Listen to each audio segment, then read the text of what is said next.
I don't know if you guys have seen that video with Ryan Davis, and he's talking on the Shannon Sharp show, and he's going on and talking about how he feels like his daughter only sees him as a bank account. My daughter saved my life. I'm not a very motivated person.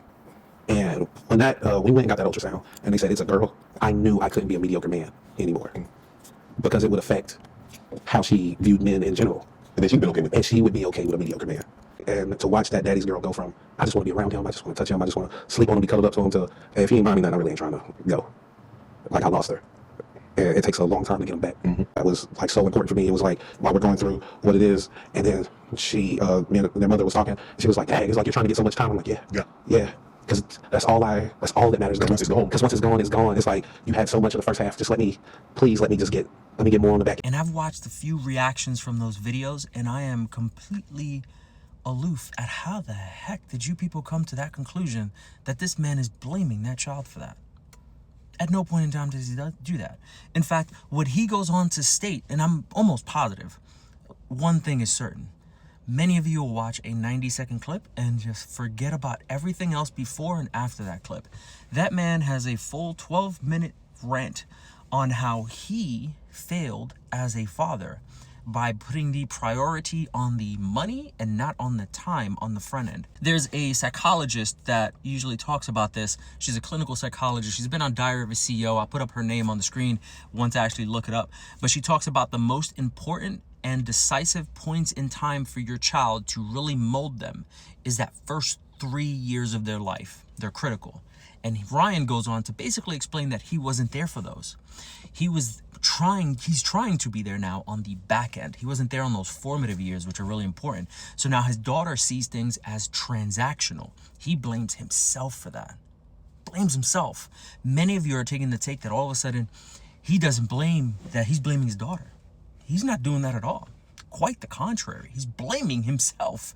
It's fascinating. And I know a lot of people have certain feelings about Jordan Peterson, but Jordan Peterson, very early on in his career, mentioned something that was really important. You need to be fully involved in your kids when they are toddlers, because that's their formative years, okay? That is the time that really solidifies where exactly they'll go in terms of being close to you. Okay, and this is one of the main reasons that my wife is now a stay-at-home mom, because she recognized that very early on, how important it was for her to be close.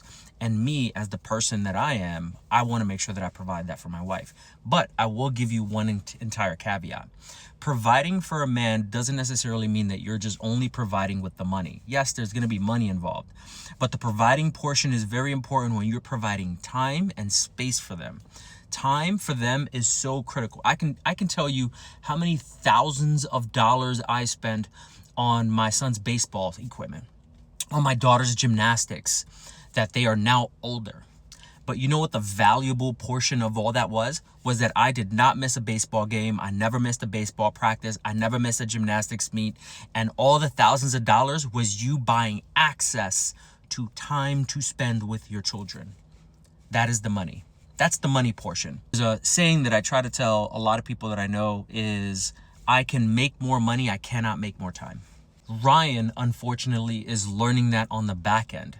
And he's realizing, I need to try to make up that time that unfortunately I was trying to buy my daughter's love by giving her money or buying her things or doing things monetarily for her that I was not able to provide because I was out on the road trying to provide them a fantastic life. He's recognizing that, and he's being vulnerable in that, and you people are dogging him out for it. Shame on you.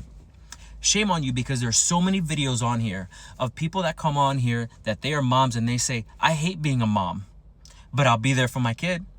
This dude at no point in time says he hates being a dad. In fact, he says he loves being a dad. Loves it. Loves that his son sees him as Superman. And he's like, kid, listen, I ain't that huge. You know what I'm saying? Like, I can't move mountains. But all he's saying is, I messed up. I needed to spend more time with my kids. And some of you are dogging this man out. You know, there's a video by a guy named Abdul. I come across his videos every now and then. He doesn't have any kids, but he makes a very great point. Very often men will be vulnerable in their situations and what they want to talk about. And the first thing that happens is get punched right in the face and say, don't be vulnerable. What are you doing? That's crazy, man. This is absolutely insane. Kudos to Ryan to figuring out what exactly he needs to do now going forward in order to be an integral part in his child's life. Many of you have prayed to heaven for a father that was there at least half the time, or a father that was able to provide in order for you to have a homeschool or private school environment. This man provided that, and now he's recognizing the most important thing is time, because my kids can't take all the material things that I provide for them. God bless. Have a great day.